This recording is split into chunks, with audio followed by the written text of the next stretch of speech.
حضرت ابو ہریرہ رضی اللہ تعالیٰ عنہ روایت کرتے ہیں کہ اللہ کے رسول صلی اللہ علیہ وسلم نے فرمایا منافق کی یہ بھی ایک علامت ہے کہ جب بات کرتا ہے تو وہ جھوٹ بولتا ہے،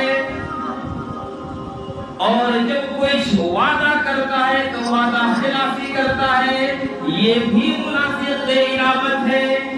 اور جب اس کے پاس کوئی امانت رکھی جائے تو اس امانت کے اندر خیانت کرتا ہے، یہ بھی منافق کی علامت ہے۔ تین نشانیاں بڑی بڑی فرمایا ایک تو جب وہ بات کرے گا تو جھوٹ بولے گا، جب کسی کا وعدہ کچھ کر لے تو وعدہ کے خلافی، یہ بھی منافق کی علامت ہے۔ اور جب اس کے پاس کوئی چیز رکھی جائے تو اس میں خیانت کر دیتا ہے، یہ بھی منافق کی علامت ہے۔ میرے